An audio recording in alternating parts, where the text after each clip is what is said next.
بینەرانی ئازیزی کەناڵی ئاسمانی زاگرۆس ئەم کاتە و هەموو کاتێکتان باش بێتانەگەینەوە لە ئەڵلقەی چینی بەرنامەی ئەزمموی قەڵەمێک ئەم جارە میوانداری شاعیر و نووسەر کاک ئاری عەبدولەتیفەکەین لە بەرنامەی ئەزمموی قەڵەمێکە بەڵام با سەرەتا بەیەکەوە هەروە نەریتی بەرنامەکەوایە سەرنج بدەین لە پرۆفایلی ژیانی شاعیر.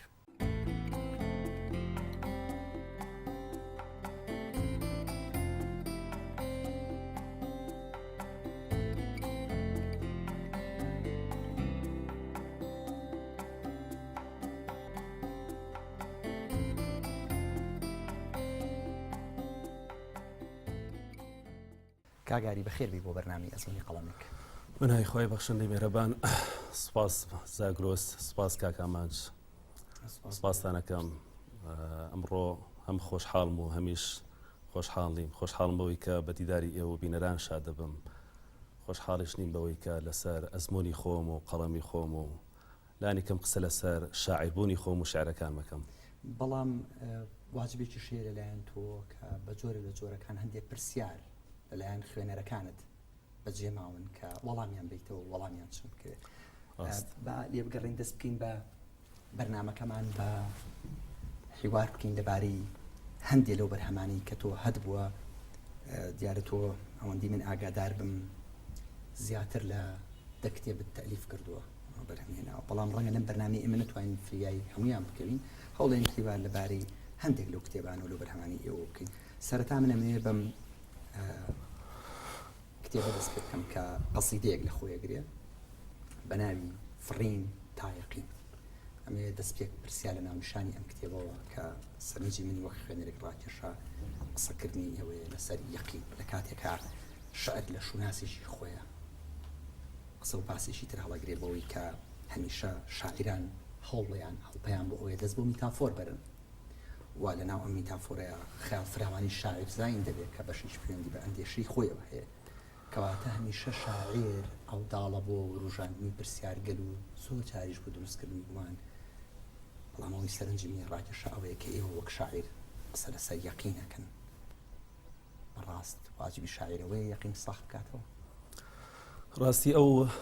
کتێبەم ئەزمموونێکی زۆر تایبەتمە لە حیاتمە. هەستەکەم لەو دەقا لەو تێکستا من دەرچم لە حیاتی بەشەری، ینی دنیای ئاسۆی بەجێ هێڵم ئەگەمە فەنتازیا، ینی بەهشتێ بۆ خۆم دروست دەکەم. ڕاستەخۆ لەو قەسیدەیەمە ینی من ئەبم بە دەروێش بە عارف کەسێک ستونی بەرزەبمەوە بۆ لای خوا، هەموو شتەکانی واقع بەجێ هێڵم،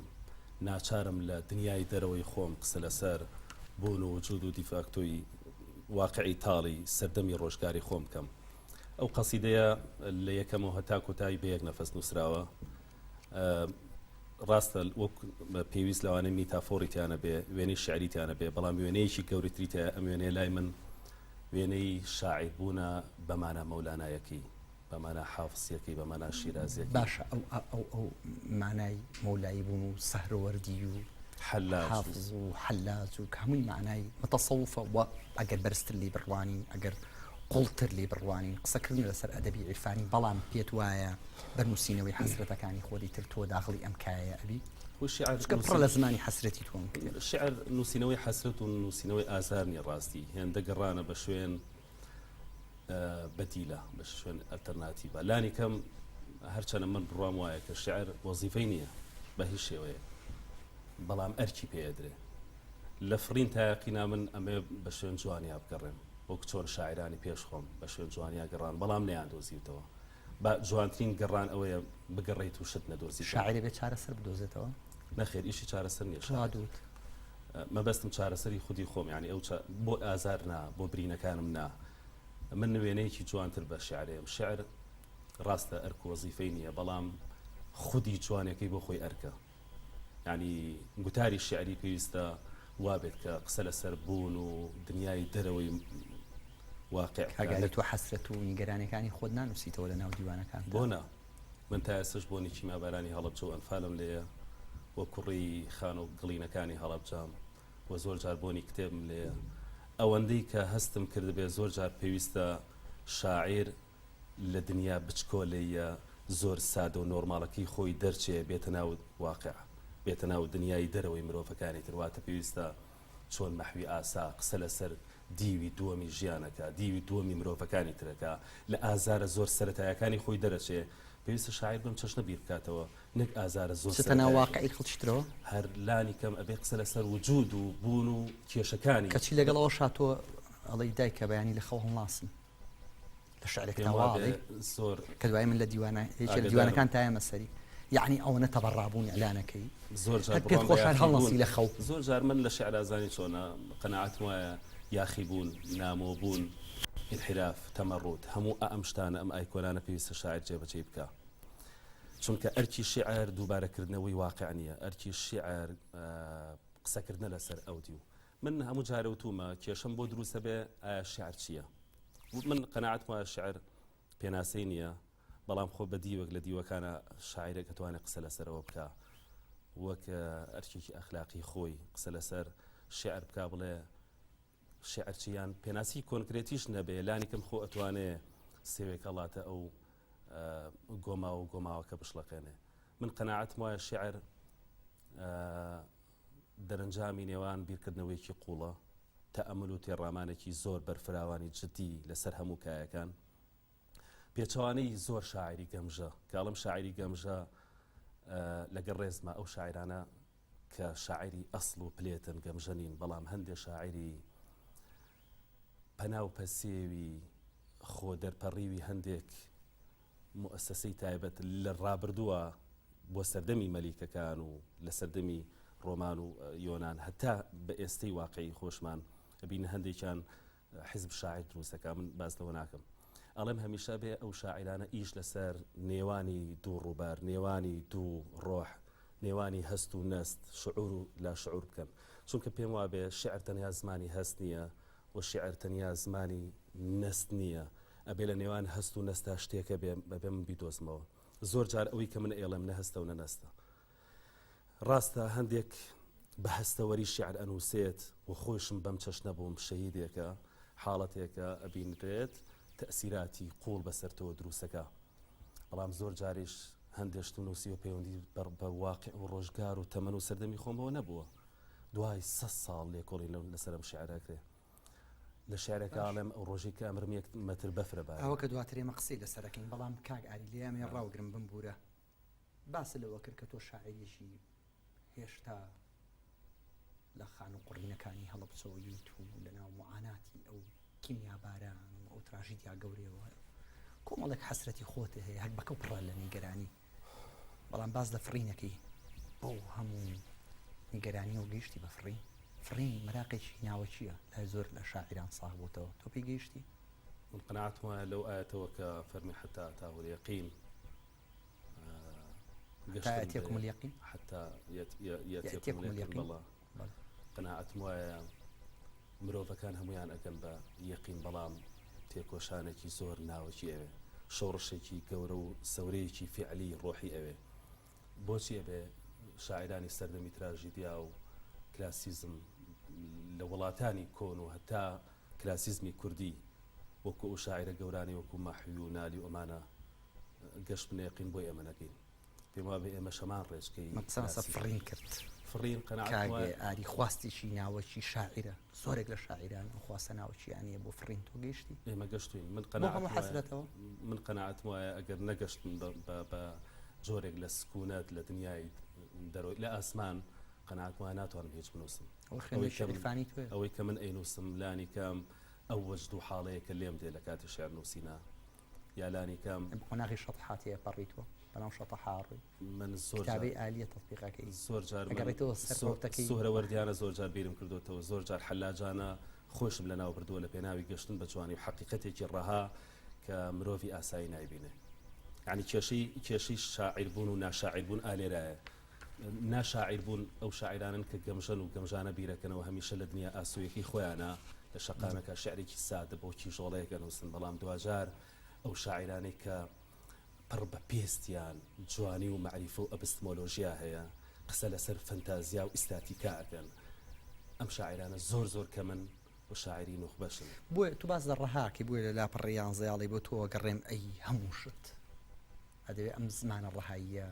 لەناو فۆرمی عرفانیە ئەعلام بکەی بڵێ من کەسێکی عرفانیم بۆیە بە زمانی ڕەها قساکەم وانێ لا ڕاضیاڵی ڕاومەنێن بۆ تۆ گەڕێم ئەی هەمووشت سۆرەوەردی کە خوا ڕازی بێ و لەوانش ئێتر نازانم کام لەسەر حەق بوون لە سەردەمی خۆیان لەوانەیە جۆرێ لە دادوەری نەبوو بێ کاڵێ خوا لە جلو بەرگەکەی منایە ئەم قسەی هەروە بە سادەی نایڵێ گەشتۆتەوە ئاستی کە خوای هێندە خۆشویست و یا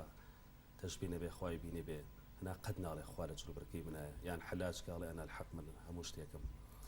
قەناعەتم وایە زۆر جار بەتایبەتی لە فرین تا یەقینە ئەو کتێبم کە زۆر وام لێ ئەکایتر زۆر سادە سەیری واقع بکەم زۆر جوانتر و گەورەتر سەیری میتافیزیکا بکەم سەیری ئەو دیوی سروشت و ئەم واقعتاڵە بکەم بەشێک لە ئاری عەبدولەتیف پێم وایە لە دنیای دەرەوەی بوونە ینی ئەگەر وانە بێ ناتوانم بنووسم باش کاگاری لە هەر لەم قسیدەیە لە لاپەڕی 19 ببوورە دیقەتم گرت سیوتە دێمەوە بۆ لات دەبێ هەمیشە لە دایک بمەوە دێمەوە بۆ لات بەڕێکی دارچنارێکەوە تۆ ویستەوە ڕابگەێنیت کە زاهید ئەبێ ئینتیمای هەبێ قسە لەسەر ڕێکی دارچنارەکەی چکە و کوردێک تۆ نووسیوە شاعیر هەموو لە عسەیەکە بێ ئینتیمای هەبێ ئینتیما بۆ بیر و باوەڕەکەی ئینتیما بۆ بەڵێ ئەو جوانی کە لە ناو قوڵب ئەدا ئاخرەگەر شاعیر خودی خۆی نەبینێ جوانەکانی خۆی نەبینێ هەرگیز ناتوانێت جوانی دەوروبەر و دنیا ببینێ یعنی من قەناعەتم وایە گۆران پێش ئەوەی کە سروشتی ناسی بێت و کچی ناسی بێت و جوانەکانی کوردستانی ناسی بێ خودی خۆی ناسیوە زۆر خۆی بە جوانی هات من بڕوام بە هەستی نەرجسیت نییە ینی بەڵام شانازیکردن بە خود لە لای شاعیر زۆر باڵاترە لە کەسێکی سیاسی ئاسایی بۆیە پێم وابێ شاعیر بوون پێش سیاسیەکان پێش هەرچی و کایەکی تر ئەتوانن بڵێن ئێمە مرۆڤین زۆر جوانڵێ من بیرەکەمەوە کەواتە من هەم باشە تۆ لێ ڕادەگرم هی ئەوەیە هەمیشە بە زمانی من ئەنووسی کاتێککە وێنەی کۆژەکەی هەر بە زمانی من ئەنووسی مخاتەبەکانە بە زمانی منە ئەو ئەدێ و زاتیەتە شعر سنتەرە هەمیشە لە سنتەرەوە ئەبێ بەگشت یعنی پێم وابێ پێچوانەی هەندێک شاعر و ڕەخنەگری جدیش کە بڕوایان وابووە کە شعر پێویستە جۆرە لە بابەتی بوونی تیابێ مەوزوع وەک چۆن هەر لە سەردەمی کلاسیزمی کۆنی ڕابردووی یۆنان لە سەردەمی حەبتەوەش دەکات دەست پێەکە قەناعەتیان وایە بێ شعر تراژیدیا بێ و شعرلانی کەم قسەکردن بێ لەسەر ئاستێکی باڵاتر و ئەبێ بابەتی بێ من لێرا پێچوانەیەمەوە کە شعر یەکەمین ئینتڵاقیا پێویستە جۆرێک لە خودێتی تیابێ زاتیت لە شعرە ئەم هەموو شتە جوانە بەرپاکە ئەم شۆڕشە بەرپاکە ڕاستە کە من شتێک ئەنووسم لە سەرەتاوە زاتیە بەڵام دوایی ئەبێتە بابەتی هەرچەنە من زۆر جارەتۆ بڕوان بە قوتابخانەی ئەدەبی نیە ینی ئەو شعری کە ئەنووسرێ لە دوا جارە ڕەخنەگر ئیشی ئەوەیە کە ئەم شعرە پۆلێنکا بۆ ڕیالیزمە پەرناسە دادایزمە سوریالیزمە هەموو زاتیەتە بۆ هەموو تۆخی ترواکە من بکا بە ئێمە شاعیر بوون پێت وایە شاعیر بوون ئیشی ئەمەیە لە خودەوە بۆ گەشتە تۆ باسی پێم وایە دوای گشت ئەم عادلەیە دروست دەکا کە من بکا بە ئێمە بۆچی نا من زۆر جار ئەو شتانی نووسیومە هەزاران کەس خۆیانی تابینێتەوە باشە خۆ من کە ئەڵێم خود منی کوڕی ئەنفالم وەچەی کیمیابارانم وەچەی جینۆسایدم وەچەی ئەو سروش وەچەی یەک وەچەم لەژێر یەک ئاسمانە لەگەڵ ئاماج عەبدوڵڵا سوورە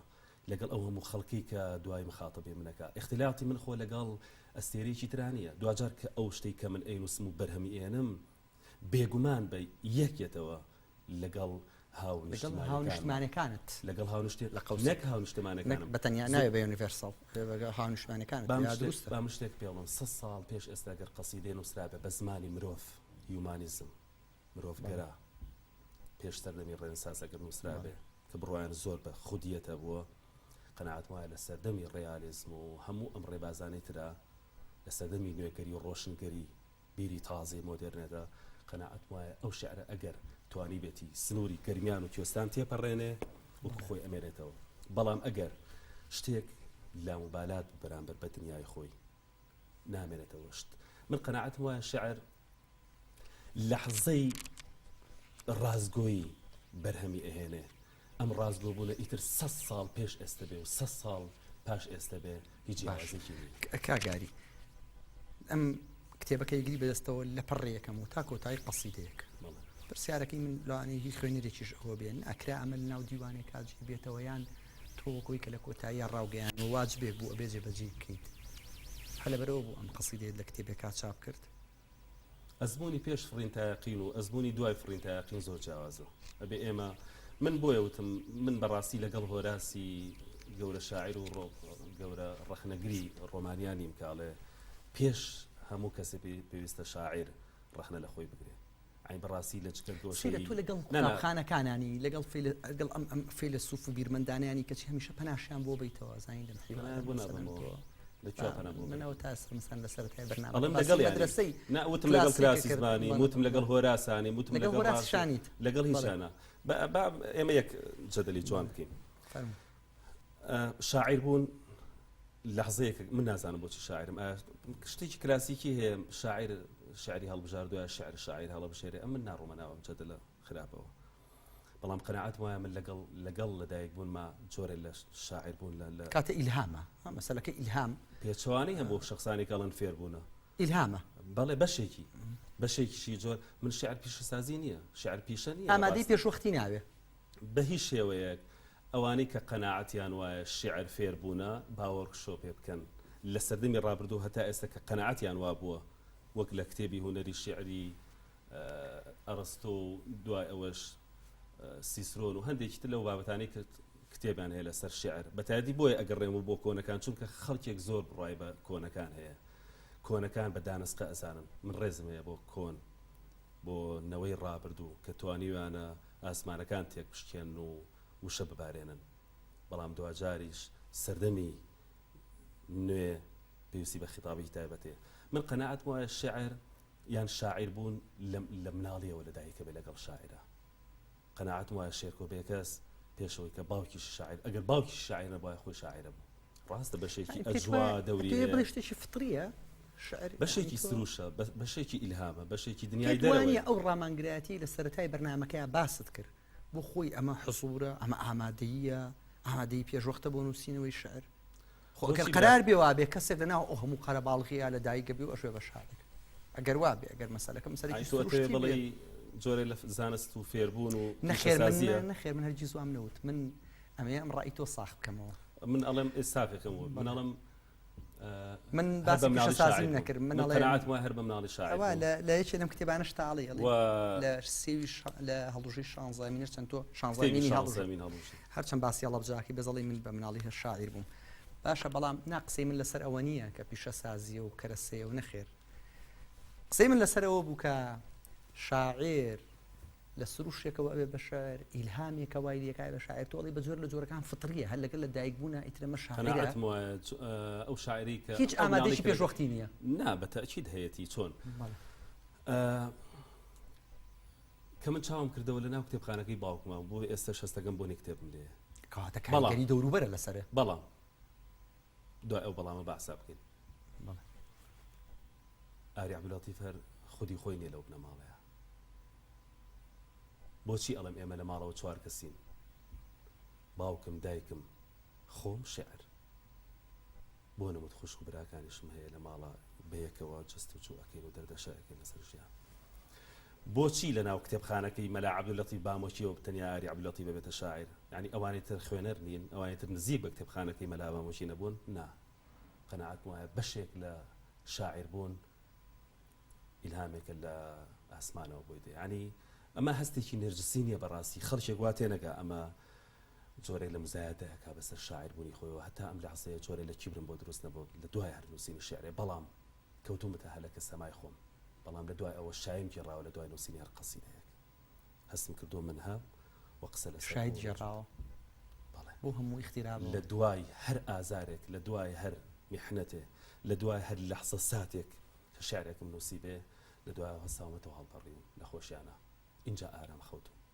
باش کاگاری پێش نووسینی هەر شعرێک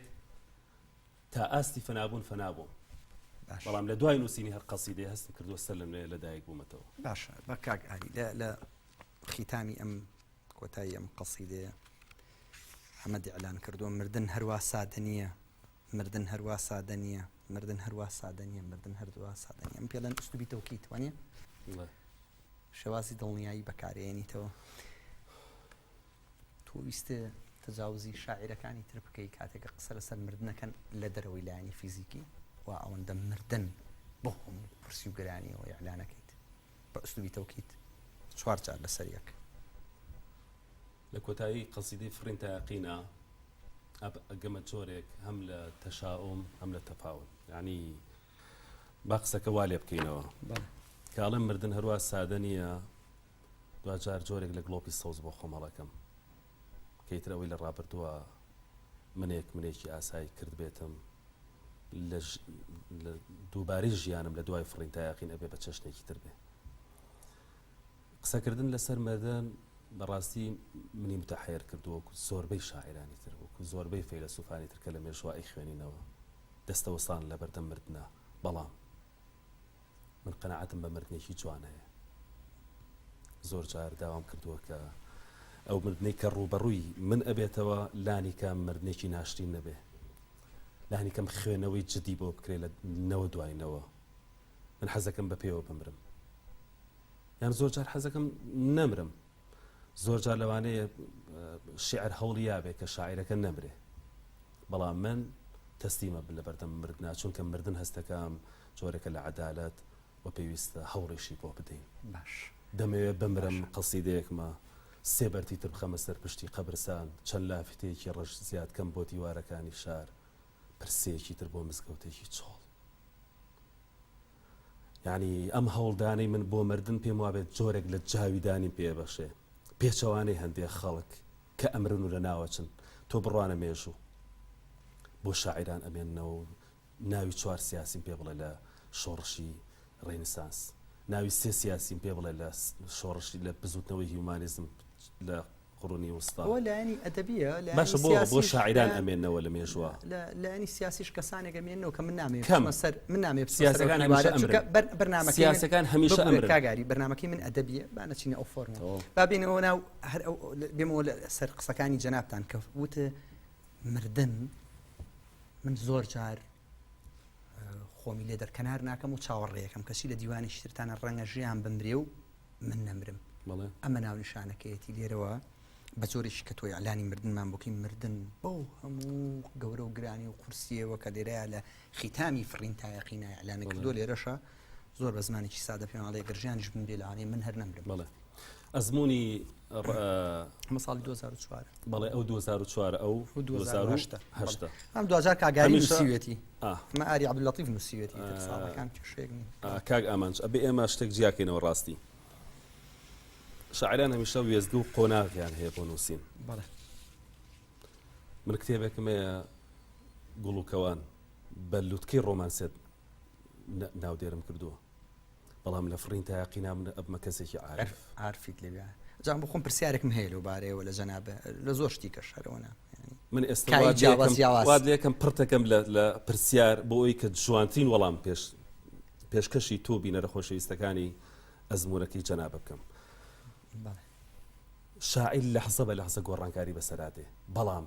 هیچ لەحزەیەک لەم لەحزانەی مێژوو تەمەنی شاعیر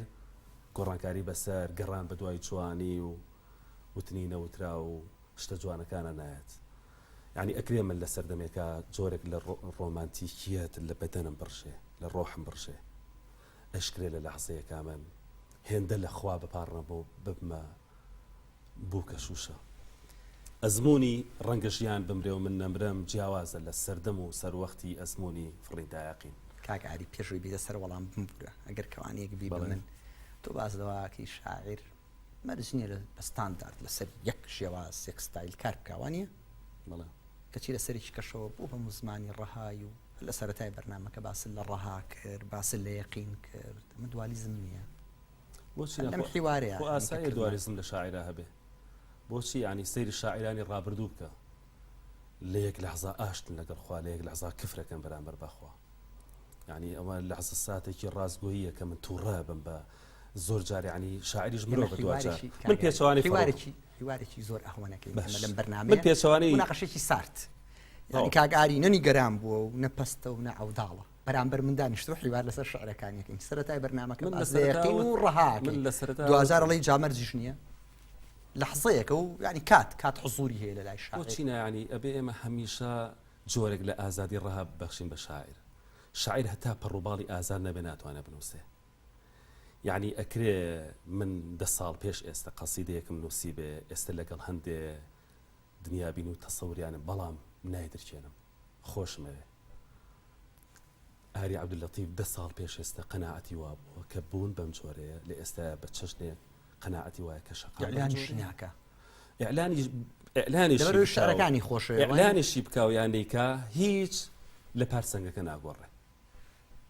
یعنی من قەناعەتم وایە شاعیر بوون ئەمەی جوانە، وەک سیاسی نییە 5 ساڵەمەوە پێش بێتی دوای 2 ساڵی تر ئەگەر کارەبانە بوو یەخەم بگرن. ئیجازە بە کاگاری هەمەوە سەد بەرنامە ئەدەبیەکەمان بمبەخشە، ینی بە ئێمە حیوارەکە نەپەڕینەوە بەرەو سیاست. ئێمە کاگاری شعری هەیە بمبورە 10 ساڵ پێش ئێستا نووسیوێتی، ئێستا ڕوئایەکی تری هەیە یان باوڵین لی پەشیمان و ئیعلانیشی ناکە. پەشیمان نیم، بەڵام ئەکرێت جیاواز بیر بکەمەوە لە 10 ساڵ پێش ئێستا، جیاواز بیر بکەمەوە، بەڵام مەرجنی ئەمە دژ بێ، ئەبێ ئاگداری ئەوە بین. من لە لەحظەیەکە بڕوان بە جۆری لە ڕۆمانسێکی زۆر بەسیط لە بینی دژ و جیاوازایە. لەو حیواری کە تۆ کردی بە تایبەت، چکە ئەو ڕوئایی کە تۆ پێشتر هەبووە ئێستا نیتە، جۆر لە جۆرەکان ناچتە خانەی دشەوانیە. پێم وایە ئەوەی شاعیر ئەیڵێ چکەوە هی تۆ بخۆیەشیش تر نییە تا جیاواز بڵێ خۆت. بەڵێ شاعر ڕنگدانەوەی زۆر جار ڕنگدانەوەی باری واقعە، ئەمە هەست ئەیکا، شعور ئەیکا. زۆر جار ڕنگدانەوەی باری نەستە لا شعور ئەیکا. باشە ئەوەی کە ڕاستەخۆ پەیوەندی بە هەستەوە هەیە، زۆر جار شاعیر ئەکەوێتە بەردەم بە پرسیارەتی و پێویستە وەڵامی جددی پرسیارەکانی کاک ئامانج و ئەزمموی قەڵەمێک باتەوە. بەڵام ئەوەی کە ڕاستەخۆ پەیوەندی بە نەستەوە هەیە، هیچ کەسێک ناتوانێت قسە لەسەر شعرێک بکات کە لە نەستەوە قوڵە. بۆیە من ناچارم وەکو ئاری عەبدولەتیف لە سەردەمی ڕۆشنگەریە لە دوای ئەم هەموو قۆناغانەی کە دانراون لە سەردەمی خۆمە، لە سەردەمی نەوەی شیعریە لە 2000 ئەوەنەیە، قەناعەت وایە ئەبێ لە نێوان هەست و نەستا من کەناڵێک ڕایەڵێکی تازە بدۆزمەوە بۆ شیعر، و قەناعەتیشم وایە ئەی دۆزمەوە ئەبمە خاوەنی ئەو گوتارە شیعری کە ڕابردووی خۆم تێپەڕێن. باشە کاک ئاری، هەر لەم دیوانەیە لە سەرەتاوە با دەست پێ بکەین. تۆ من کام دیوانم خوێنەوە خوێنەرێک هەستم کرد ئاری عەبدولەتیف هەیە بەرە و ڕیالیزم بڕوا لێرە مخاتەبەی گوڵەکە هەر لێو بەلاوێتیم کە عوجاج و با پێکە و لە وڵێکی چڵکنە نیان هێشت دیێڕێک لە لەزەت حونجە بکە بوو پیریان کرد. دوایەتە خوارەوە قسە و باسیشتر لەگە گوڵاکەی، بەڵام سەرباری هەموو ئەمانە لەناو ئەو پانتاییە فراوانی ژیان دۆستیە تۆ حکایەتی نامۆیی خۆ ئەنووسیتەوە بۆمان، هیچم پێ ناخوێنێتەوە، هیچم پێ لەبەر ناکرێت جگە لە ئەدرسەکانی غەریبی جیا لە حکایەتەکانی نامۆ بوون، واتە لە ئەدرسی غەریبی زیاتر بەڵەد نیت لەناو ئێرە لەناو ئەم قەسیدەیە و لەسەری چکە شەو لەناو پانتایەکی فراوانی ژیان دۆستیە. ئەمەشیان هەر دوالیزم نییە، ویستە هەر مخاتبێکی دوالیزم خوێنەر بکەیتەوە. ئەگەر بکەڕێ بە شوێن ورد و درشتی چنینەوەی وشەکانە، گەر قەناعەت وا بێ وەکو ڕەخنەکرێکی زۆر جددی باز بدەی بەسەر شعریەتە، قەناعەت وایە کۆی هەموو ئەو 12 دیوانە ئەخەیتە بەردەم بەر پرسیارەتێکی خراپ و تەواو هەر هەمویان بە پێی میتۆدی هەڵەوەشانەوە هەڵەوەشێنیتەوە و دوجار ئامادەش نیت هیچیان ڕۆح بکەیت بەبەری یەک من دانیشتم ڕەخنە بگرم بەقەدەر ئەوەی پرسیارەکە پرسیارێک من وەک خوێنەرێک ڕاستم بەخش من وەک خوێنەرێک ئەم پرسیار ڕەنگە ئەم پرسیاری من لای دایان خوێنەری تری ئەم دیوانەشە بێ و بۆ خۆشی حزوری شعرەکەەوە پرسیار هەبێ و کاک ئاریش بمبەخشە کاک ئاریش وەک خاوەنی ئەم دیوانە ئەبێ خۆشحاڵ بێ کاتێک کە شعرەکەی حزوری هەیە ڕەخنەی لێژیری ئەنجام پرسیاریش لەبارەوە کرد. ئەو وەڵامانەی کە من ئەیدەمەوە نەجۆرێک لە عساب ساردیە و نەجۆرێک لە تەشەنۆجی تیا بەرامبەر بە تۆ هیچ کەسەی تر، چونکە ئێستا تۆ بە شیعرە بینم لەبەرەوەی کە هەستەکەم ئەو دیوانان و لە بەردەمایە و من هاتوومەتە ناو ئەتمۆسفیر و جەوێکی ئاوا تەنیا لەو ڕوانگەیەوە خۆشحاڵم کە ئێستا خۆم و من قسە ئەەکەم، چونکە هەموو ئەو لەحظانی کە قسەم لەسەر سیاست و کایەکانی تری ژیان کردووە منێکی سیاسی و منێکی کللتوری و خانەوادی و کۆمەڵایەتی وانە بووم، بەڵام ئێستا بەو پەڕی ڕازگۆیەوە ئەڵێم من شاعرم و قسە لەگەڵ شاعرێکی شاکەم یان لانێکم تۆ ئاوێنێکی من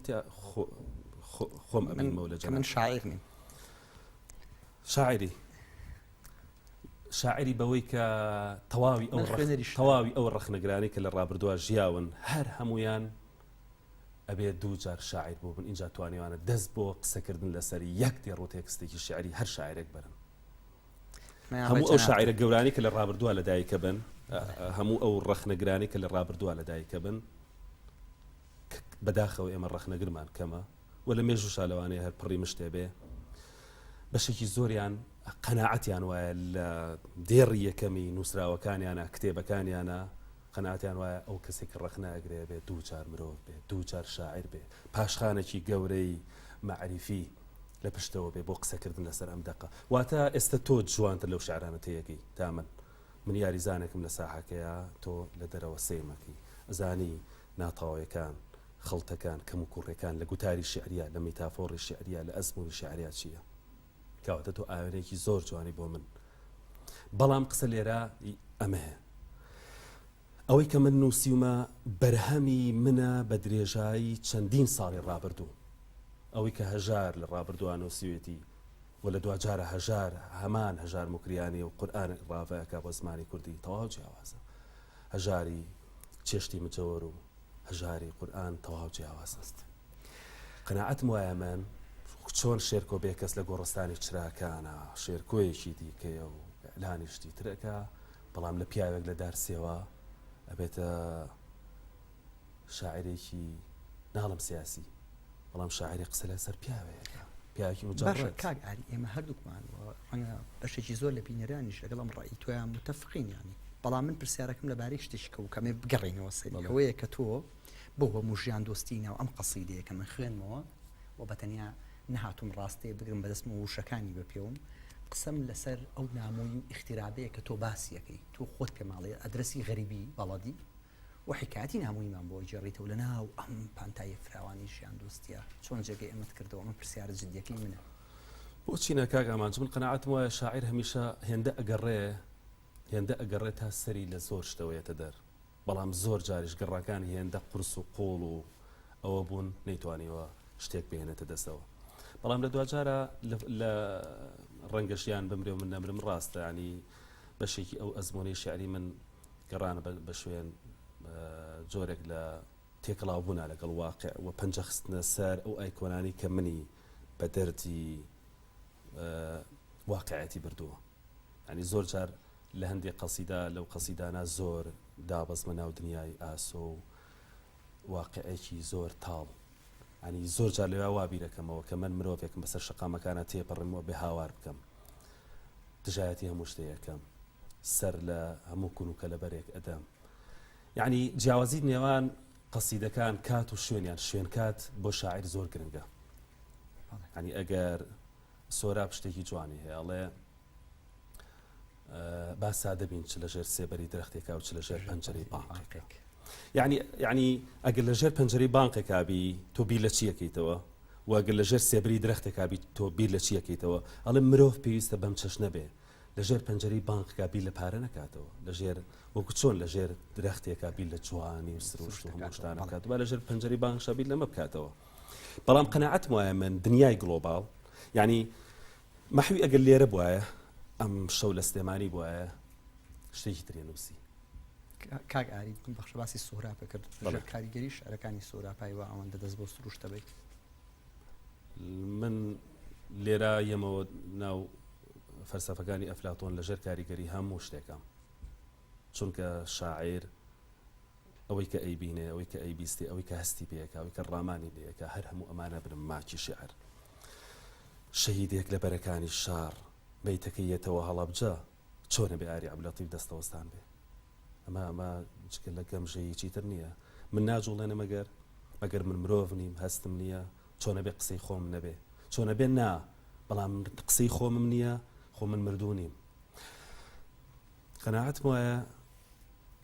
لەحزە ساتی لەدایکبوونی شیعر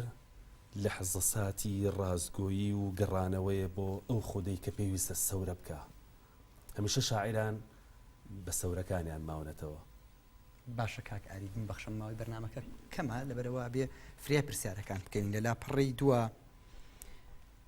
باز لەوەکەی دەست بۆ میتافۆری کوڵەبەیتەوە دیسان وەک میتافۆر ئەم جارە تەعاملەکەی گوڵ بەڵێ ئەڵەی آخر خەون هەموو جارە پێمە بێژێ بە گوڵ بڵێم خاچی گەورە پیرۆسترە لە ئینجانە تۆی سیحا بۆ ئازادی بکەیت بەڵێ ئازادیەکە لەوێ ڕاستە خۆ هەر من قەناعەتم وایە ئەگەر ئازادی نەبێ ژیان نییە پێم وابێ ئەو کۆبلە شێعرە بەڵێ تەواو یەک ڕاستیەمەوە لەگەڵ ئازادی ڕای بەشەریە یعنی پێویستە مرۆڤەکان بە تەواوەتی ئازادی ڕەها لە دەرەوەی یاسا و قەوانین و ڕێسا مەدەنی و کۆمەڵگەیەکان کە هێڵی سوور تێنە بڕێنی لای من ئازادی قەناعەتم وایە مرۆڤ ئەگەر ئازاد نەبێ خۆی هەر نەبێ بەڵام لای من گڵۆپی سوور هەیە ینی پێویستە من ئازادیەکانی تۆ تێنەپەڕێنم ئازادی خەڵکی تی و دیگەران تێنەپەڕێنم ئەمە گڵۆپی سوور هەیە بەڵام قسە لەسەر ئازادیەکەم بڕوان بە ئازادێکی ڕەهایە بڕوان بۆ ئازادیە کە مرۆڤ بێ بیر بکاتەوە بێ قسە بکە بێ ڕابکە بێ هەستێ بێ دانیشێ شاعیر چەندین پلە و دەرەجە ئەم حاڵەتی تایە ئەگەر شاعیر ڕام بکرێ هیچ بن زۆر جار شاعرانی دەربار بۆ لە مێژوە ینی شتی جانە نووسیوە بەڵام زۆر جار بۆ نەیانتوانیەوە پەنجە بۆ شتە گەورەکان بەرن لەبەرەوەی کە سنووری پارێزراوە چێوە کراوە باشە کاک ئالی ببەخشە لەبەرەوەی کە کتێبگەلێکی زۆرتان هەیە و بەتابەت لە بواری شعرە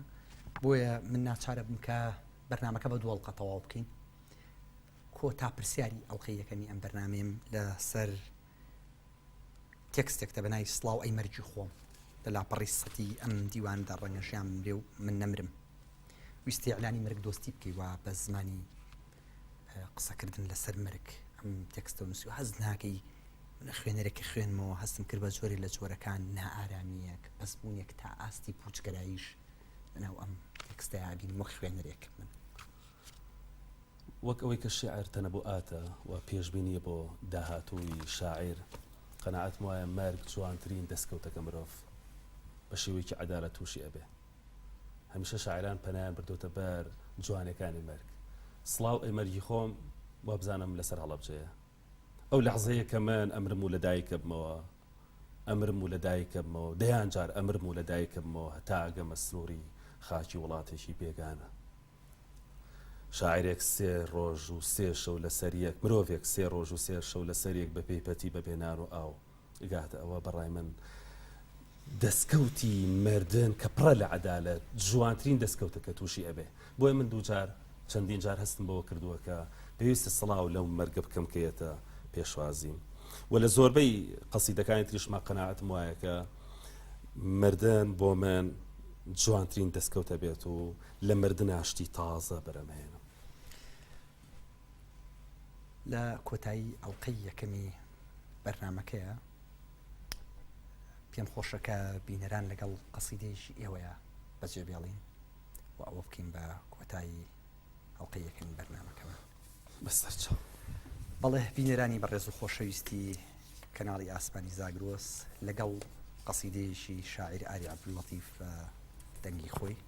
کۆتایی بە ئەڵقەی یەکەمی دیمانی ئەزموونی قەڵەمێک لەگەڵ شاعیر ئاری عەبدولەتیف هێنین تا لە دیمانی دووەم پێتانەگەینەوە ئێوە شەرشاد کوڕی ناو ئاوێنەکە بە مناڵی سەرجادەی ئێوارەیەکم وت عاشقم وتی ئەم قسێ هەر لە هاواری عەلاگە فرۆشیەکەی منەچێ بە کچێکم وت من عاشقم ئەو خەریک بوو لەبەر خۆرا قژی تەنیایی داهێنا پێ ئاوردانەوە پێی وتم مەتوانی بێدەنگ بیت بە عەرەبانچیەکەم وت عاشقم ئەو کە ڕاهات بوو تەنیا هیچ بگوازێتەوە خێرا هەڵیدایە ڕێگای ماڵتان لەکوێوەیە قورس نییە یەخەی پزیشکێکم گرت و پێم وت عاشقم ئەو وتی دەرمانێ شک نابم بۆت ببوورە چوومە لای سەرۆکێک بە پیاوەکانی وت ڕێ شێتخانەی پێنیشاندن بە شێتێکم وت تێر پێکەنی و داوای جگەرەیەکی لێ کردم چوومە لای مەلایەک وتی ئەم هەینیە ناوت ئەخەمە ناو ئەو کەسانەی داوای دوعای خێریان لێ کردووم بە بازرگانێکم وت عاشقم من عاشق پیزایەکی بۆ بان کردم وتی ئەمشەو زوو بخەوە با سبەی